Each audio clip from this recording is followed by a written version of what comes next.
Captain Marvel. This movie sucked. Bad dialogue. I slipped. Right, you slipped as a result of me punching you in the face. Good, got it, great. Good. Boring main villain. Prove to me you can beat me without. Are you kidding me? Captain Marvel herself was not that interesting. There's no way Marvel actually thought this was gonna do well. What the fuck? Seriously though, Captain Marvel is kind of a hard movie to defend. It has the same problem that most character introduction movies in the MCU have. It feels like it's more interested in introducing the character to the grand scheme of the universe of the MCU than telling a compelling story in their own movie. Rewatching the movie, it's just very hard for me to get invested in what's going on. I mean, the only things I really like about this movie is really Samuel L. Jackson. Him being much younger in this movie, and this movie being almost a buddy cop with him and Brie Larson, I think it's pretty fun. Just Fury. What does your mom call you? Fury? What do you call her? Fury. What about your kids? If I have them, they'll call me Fury. As well as some of the VHX shots in this movie, I think are pretty well done. Particularly the scene where Brie Larson gets her powers in the flashback. I think this scene right here looks amazing. And there's some other shots in the movie that I kind of like, but when it comes down to the writing, to me it's another forgettable Marvel movie that at one point I probably thought it was the worst Marvel movie. I definitely don't think that anymore. But if I had to rank them, it's probably somewhere at the bottom. That being said, I was really looking forward to The Marvels. Now, originally, I was going to go see this movie, but unfortunately, Dune got pushed back. And I haven't reviewed a movie in a while, so I figured, what the heck? There's no way this movie is going to do worse than the first one, right? Oh, damn. How'd that happen? Now, for a lot of people, Marvel has been on a downward spiral, but for me, I think it's been more of a pendulum of back and forth. Marvel's back. Nope, Marvel's dead. I mean, it's no secret that a lot of people have been preying on the downfall of Disney. Not that there hasn't been some good reason, but at the same time, people have been saying that superheroes are tired, washed up, whether it's from Marvel or DC. And I'm not even sure if I believe that, because if you go over to Amazon, you have The Boys, Gen V, Invincible. Don't tell me for 2 seconds that when Batman 2 or when Joker 2 comes out, you guys aren't going to be there day one. Now, I do understand there has been a lot of mid-tier superhero movies, and no one wants to go to the movie theaters just for mid, whether we're talking about Shazam 2 or Ant-Man and the Wasp: Quantumanium, or just straight up bad movies like The Flash or Thor: Love and Thunder. But not you, Blue Beetle, you're great. But I'm happy to say here that I think The Marvels is good.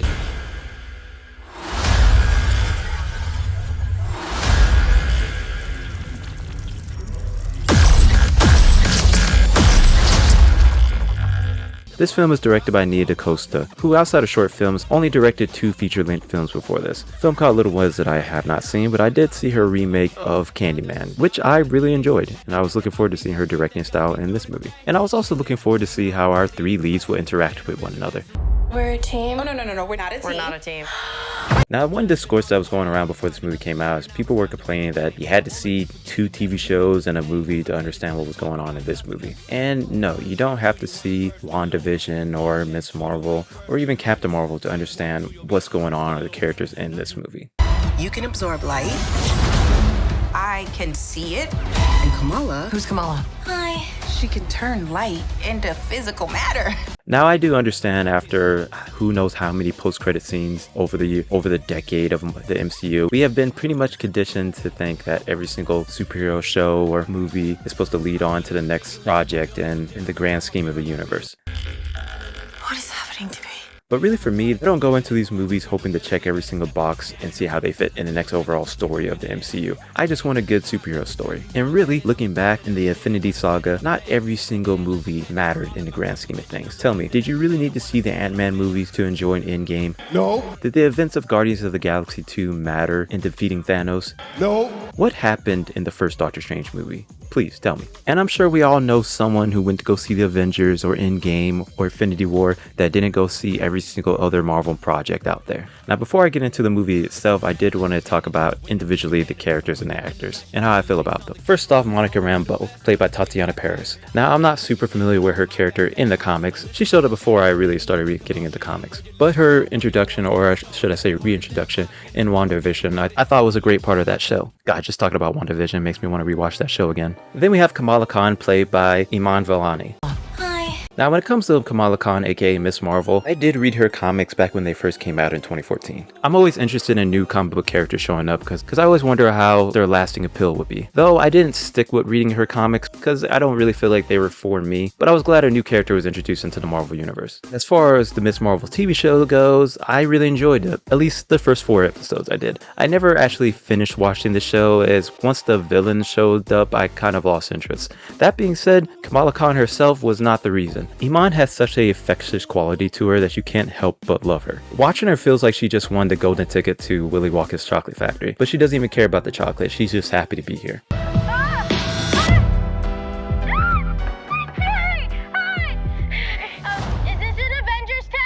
Maybe one day I'll go back to reading her comics or checking out the TV show. Finally, we have Brie Larson herself as Captain Marvel. And unlike most of the people on the internet, I don't actually hate Brie Larson. I think she's a really great actress and she's been in a lot of great TV shows and movies. And for some reason, a lot of people seem to forget that this woman has won an Oscar. And I think this is her best appearance so far as Captain Marvel. Compared to her other appearances, in this movie she's actually allowed to have fun. And she's not the only character who's having a lot of fun in this movie. Samuel Jackson playing Nick Fury is also having a lot of fun, which might be a little tonal whiplash if you're used to Nick Fury in other appearances. Strong theory. I mean, the last time we saw this guy was in Secret Invasion, another show that I did not finish. And I will admit, it's a little jarring seeing Nick Fury not take anything very seriously in this movie. Like, at first I thought the reason why Nick Fury was more laid back in this is because he's around Carol, because they are close friends. But no, he's laid back around pretty much everyone in this movie. Like, there's a line in this movie that I never thought I'd hear Nick Fury say, and that's, "Use black girl magic." Monica, you gotta fly. No.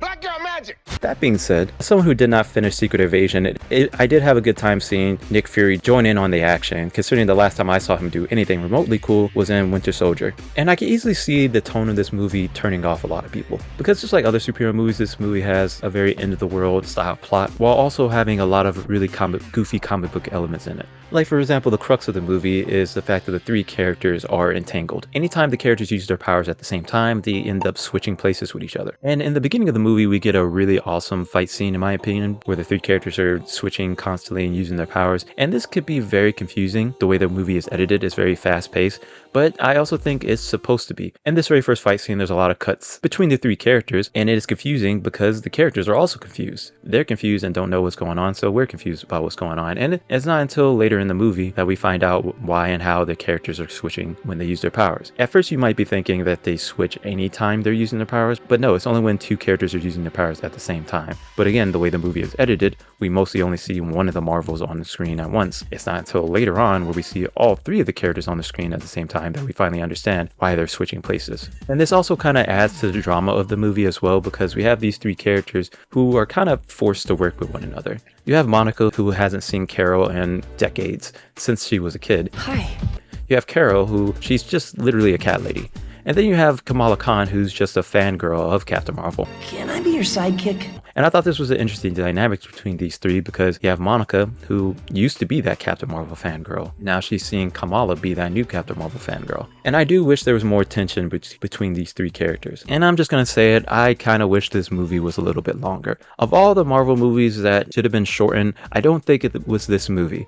Ant-Man and the Wasp, yeah, make that movie shorter. Thor: Love and Thunder, that movie definitely should have been shorter. Actually, that movie probably shouldn't have been made. This movie, I feel like, needed to be a little bit longer. It feels like there were scenes cut out of this movie. And if you watch the trailers, it definitely seems like there's scenes cut out of this movie. It's so funny to me how much Marvel has been throwing Nia DaCosta under the rug, when in reality, I wouldn't be surprised if there was actual some studio interference going on with this movie. It wouldn't be the first time that we had studio interference in one of these Marvel projects. That being said, it's not like there isn't any tension between our main characters in this. There's a couple pretty good ones, in fact. Like, for example, there's one scene in the movie where they have to save this dying planet, where the main villain attacks this planet, and our main characters have to save as many people as possible. But they're forced to leave early. And this upsets Kamala Khan, as she was trying to save as many people as possible, but Carol makes a call that they have to save who they can. And a very similar scene happens later on in the movie where they go to a planet that Carol cares about and is also being attacked, and Kamala makes that call to abandon the planet. Another sense of tension happens in the movie between Monica and Carol, where Monica finally addresses why didn't Carol come back and visit her when she easily could. And even though I really enjoyed this drama, they talk and hug it out relatively quickly. Now compare this to the first Avengers movie. The Avengers were pretty much at each other's throat for the first 2 acts of that movie. Hell, you can sense the tension between Tony and Cap right away. And there's definitely tension between Monica and Carol, but again, they make up really early. Now, I wasn't expecting the characters to literally fight in this movie like they did in Avengers, but I was expecting a little bit more disagreements between the characters. And I think in a longer movie, we probably would have gotten that. Now, it's about time I think we talked about the villain of this movie, played by Zoe Ashton, who I've only seen in one other movie before this, which I thought she was very good in. She's a British actor, and like most British actors, she's been in Doctor Who. Of course! And people are going around saying this is the worst Marvel villain. The worst villain they've ever had. The most forgettable villain in MCU history. I don't know, man. I really liked her in this. I know people don't rewatch these movies at all, and this is the most recent one, but we've definitely had worse villains than this. I think I just really liked her facial expressions in this movie. But she actually had an interesting backstory. So the whole deal in this movie is after the first Captain Marvel, Carol went back to the Kree planet and destroyed the intelligence that was ruling over them. She thought she was freeing their people, but really she just left a power vacuum that eventually ended up starting to destroy the Kree planet. So our villain Dar-Benn blames Captain Marvel. And I thought this was kind of interesting just because when we see the flashback to this, we see it from her perspective, and from her perspective, Carol is the villain, to the point where they literally nickname her the Annihilator in this movie, which Carol is aware of and she absolutely hates. So she's been fixing her mistake for the last couple decades. Which, if this movie was a longer movie, I feel like they would have had more time to develop our villain and hero's relationship. They really don't spend that much screen time together, which is a shame. Like, this movie ends with a big old fight scene between the Marvels and the villain, and I don't think it needed to. I think this movie could have ended with a conversation between the two, and that could have been a little bit more interesting, like pretty much the opposite of what happened in Thor: Love and Thunder. That being said, I did really enjoy the action in this movie. The characters pretty much doing tag team attacks with each other really did remind me of the first Avengers movie and Avengers Age of Ultron, where we see the characters tag teaming with each other in those movies. I just love seeing the characters actually use their powers in creative ways. So what is this movie about? What is the overall theme of this movie? Well, I think what this movie was supposed to be about was acceptance. The characters all accepting one another. Carol accepting what she did in the past was wrong and trying to fix that mistake. Monica accepting Carol back in her life. Kamala wanting to be accepted by Carol. I don't think it completely knocks it out of the park because, again, the tone of this movie is kind of all over the place. Maybe they should have gone for a little darker tone. On the other hand, this movie is really fun to look at. This is a very colorful movie, which I appreciate. Especially one of the planets that we do go to, which is like a musical planet. And by musical planet, I mean literally everyone on the planet speaks in song. And this is one of the parts of the movie that I feel like a lot of people are probably going to hate it or love it. Honestly, I wish they went more ridiculous with this scene. When I heard there was a musical planet in this movie, I was expecting a full-blown High School Musical last scene where all the characters go into a song and dance, and they kind of do it, but not really. They kind of half-hearted. Admittedly, this did have one of the funnier lines in the movie. This is one of the scenes in the movie that I wish was a little bit more dumb and goofy. Brie Larson is actually singing in that one scene in the Marvels. She is great. There's a deleted scene where she's singing much more. There's also a scene where I'm singing. No one wants to see that. I mean, the only really dumb, goofy thing I really disliked was the whole cat subplot. So basically, the cat octopus alien thing from the first Captain Marvel is pregnant in this movie. And this is like a big crux of the movie. And I don't know, this just wasn't very funny to me. And I'm pretty sure it's supposed to be. I'm just baffled that they kept this in the movie and they didn't expand on the cool musical planet. Very strange. But it's also a running joke between this movie and the last Captain Marvel movie. So I guess continuity. One last thing I have to praise for this movie is easily the costume design. All the costumes for everyone in this movie is great, especially Captain Marvel. She has probably some of the best consistent costumes when it comes to superheroes in the MCU. And I really like her final costume in this movie. It's a little bit too dark, but I think that's supposed to be in contrast to Kamala's new costume in this, which is very bright and colorful. And it almost kind of looks like an Ultraman costume. Monica's, however, gets kind of the short end of the stick. Her costume is not bad, but I think it's kind of weak overall, especially compared to her costumes in the comic. I think they probably should have made it look more like that, but they were probably trying to go for the more comfortable route. And I also think Dar-Benn, our villain, looks very cool. In the end, I think The Marvels was fun and inoffensive. I saw the movie twice, which is more than I could say for Quantumanium and Thor: Love and Thunder, which I have no reason to see those movies again. It's better than those movies, which, yes, it's admittedly a low bar to set, but still, this is not the worst movie of the year or the worst superhero movie of the year. And if you actually believe that, I think you need to watch more movies. I mean, this is the same year with The Flash and 65, which I think are actually some of the worst movies of the year that I've seen. That being said, I would love to know what you guys thought about this movie in the comments down below. Do you agree with me or disagree with me? Like or dislike the video? And consider subscribing for future content, as well as giving my second channel a chance, Nate Infinite, where I play video games on that channel. Other than that, this is Infinite Repeat. I've been Nate. Stay up.